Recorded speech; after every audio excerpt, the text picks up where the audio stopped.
Hello, welcome to the Shadow Report, your news and views program about geek gaming culture. Coming up in the show today, a Street Fighter V Arcade Edition composer gets blacklisted by Capcom after he allegedly said something concerning the future of Fei Long, which includes a request by Lee's family, which was not known about beforehand, which has troubled a good bit of people. We're going to be talking a lot about what this means for both his future and the future of Street Fighter V, and for the future of the usage of Bruce Lee's characterization, as it might get a little bit complicated. I am JD Shadow. All of this and the OCRemix Track of the day comes your way right about now.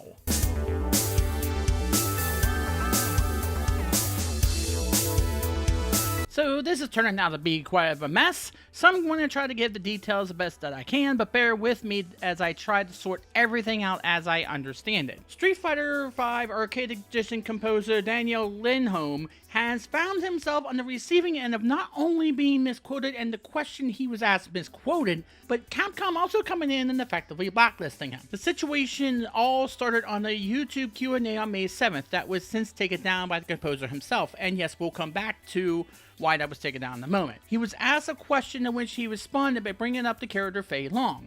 Now, here's where the details are rather sketchy, because it seems like even the question itself was not interpreted correctly.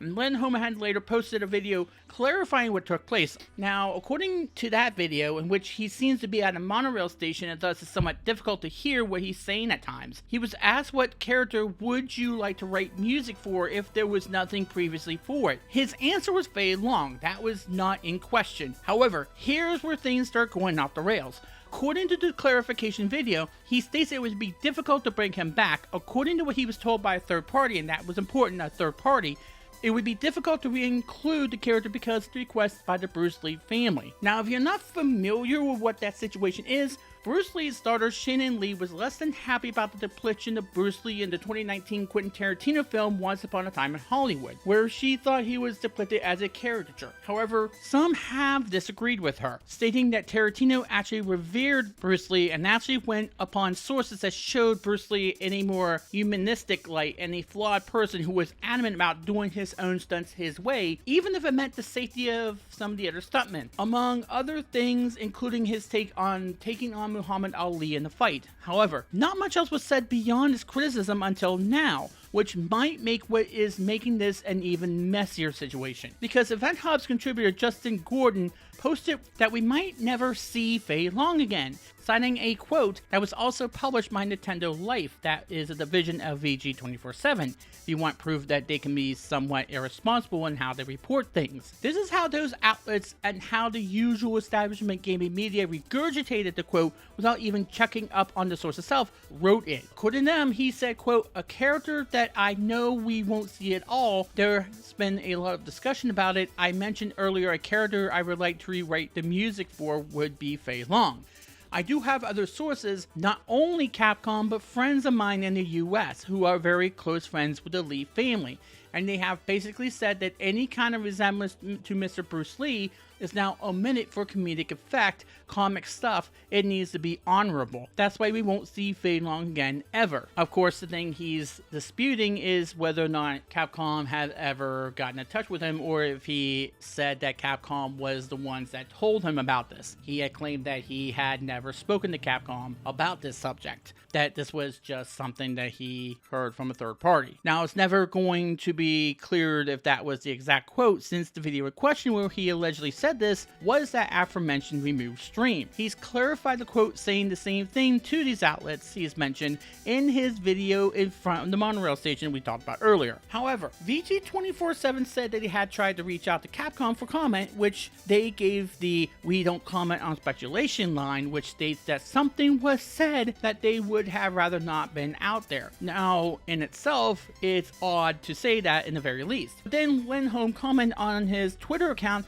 that he was essentially blacklisted by Capcom for his comments, and that he apologized to the Lee family and to others for not making things clearer as to things being speculatory. But here's the thing about this story. No one cared to actually check the information to see if what was being reported was accurate. Here's the thing, I wish that Lindholm would have kept his stream available because we would have been able to verify his exact quote, because from what I had gathered, that's what the issue is, a bit of misinterpreting and a bit of a rush judge of what he said as fact and completely misconstrue what he actually said and what the question really was. Without anything to compare what he said with what the outlets are saying the quote was, we'll never actually know what happened here. The notion that an outlet went right to Capcom with what could be considered a misquote without any basis to back up the quote, the source of the quote, and for Capcom to go on that quote, pull that line out, and then act like they did on the basis of something they don't even know is what the person actually said without going to it first, is baffling to say the very least. And keep in mind, I'm assuming they shot first and never bothered to ask the questions at all. Because what about this is something they couldn't comment on? Either they are having difficulty including the character now or not. Why was there any need to hide something like this? What great secret to any game would have been ruined by them discussing this in any capacity? The Lee family is preventing them from including someone in your roster. Why is that something you can't reveal? Why is that something you should be protecting? Why is that worth protecting? As I said, this might be the first time we're even hearing that the Lee family went this far because what I feel is a petty reason. We all know Lee could have been a hard person to do stunts with. He was old-fashioned and was someone who took pride in what he did. There was nothing wrong with saying that. We all know he wasn't this perfect person, and that's okay. And Tarantino was actually pretty accurate with who the person was, as opposed to the myth. Lee actually admitted in his book that Ali would, quote-unquote, kill him in an actual fight, and he never was in a sanctioned match with anyone. He was still an actor. And just because a person that was shown didn't match the myth that they wanted people to see, you think no one should see the human side of Bruce? Nor should someone take homage of him? How far does this go? That, to me, is soiling the legacy that is Bruce Lee. Tarantino didn't do that, nor did any game, whether it be Street Fighter or Tekken or any other game. It's the Lee family right now that is soiling Bruce Lee's legacy if this is true, because it's its human, flawed side that actually makes the legend that much more interesting. And I ask again, why would Capcom seek to want to hide that this is going on? Because they could instead be the whistleblowers in all of this if it turns out that this was true to the letter, or even part of it was true. It could expose a whole lot. In fact, them not commenting, especially with that line and even without anything else, is telling. That would be one NDA not worth honoring in my mind. There are some things that the public has the right to know, and I think them not getting a character some view as their mains and iconic character because someone still holds a grudge on a legendary director that made the legend more appealing because he showed the human side of the man behind the legend is something I'd want to know of for sure. Now, as far as Lindholm is concerned, he is owed some form of apology, and the gaming media is as much at fault for this as Capcom is. Because instead of going to him first to get the clarification, they went to Capcom first to get their comment. And we'll never know how that conversation went. We all know how much the gaming press can exaggerate things and can have meltdowns if anyone ever calls into question their integrity. And this is why people go to YouTube more for their news and gaming than these guys, because they trust us more. They don't trust these guys to tell you the truth or to handle competition well, because we know the establishment gaming press is pulling this kind of thing all the time. Yet they either never get caught on any of it at all, and when they do, places like Reset Era constantly shut down the discussions, banning people for even questioning the press. They are more willing to go out the persecution of YouTube personalities like PewDiePie and Markiplier and MatPat and condemning people like Scott Cawthorn than to call out their friends in the establishment, because Reset Era is part of that establishment. This is why they attack YouTubers all the time and never allow anyone to call out places like Kotaku and Polygon and VG247. They should have gone to the person who made the quote. And the questions as to what Justin Gordon actually did are being asked, because from what I've seen from Lindholm's tweets, Gordon has some culpability in what ultimately transpired between Lindholm and Capcom. Even though Gordon never explicitly said he tried to talk to Capcom about this in his article about the story, seems something else is happening here. This is why, one, he should have let the stream up on YouTube. If it got out of control like it is now, then the only thing he had to do was to direct everyone to the actual stream, and I wonder if anyone saved the VOD of the stream before he pulled it so we can get the accurate depiction of what was said. That would have settled it and would have been the smoking gun. Because what if what he said in in that monorail station video was his quote wasn't how he said it in the stream. Because he took it down, people can then accuse him of lying about what he actually said and how he said it. Because it's not just what he said that was important, the words he chose and the tone he chose to use at that moment that is also important for at least this part.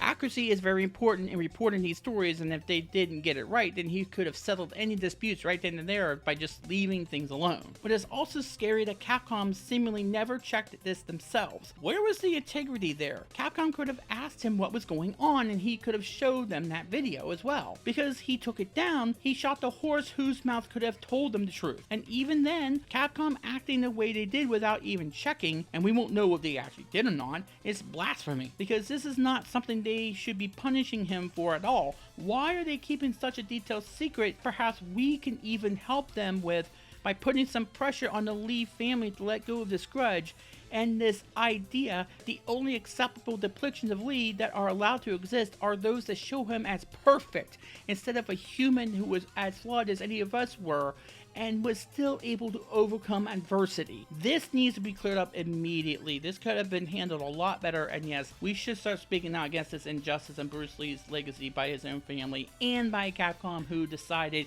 to shoot rather than ask questions. And that's going to do it for the special report. Thanks as always for watching. If you like what you see, please don't forget to hit that red subscribe button down below and ring the bell for all the latest videos that I put out there. Before I go, I'm going to give you the OCRemix track of the day, because this is a special report or a shadow report. I keep forgetting I changed the name of it. Go me. Because this had a lot to do with Fei Long, let's play a remix from the Super Street Fighter 2 soundtrack, in which he first appeared in. This is an older track, so it's going to have the older video loop that OCRemix did before they changed it up. This is called Fei Longer, a techno-style remix by Star Salzman. Hope I'm getting that correct. Very techno-like for this particular track, for this particular remix. And hopefully Capcom gets their act together and we figure out just what exactly the Lee family is on when they decided to deal with this. Hopefully this actually does something in which people will pressure him to say, hey, we want to see Bruce Lee's human side as well. Maybe that's what made the legend so interesting. Till next time, my name is JD Shadow. That's just happened.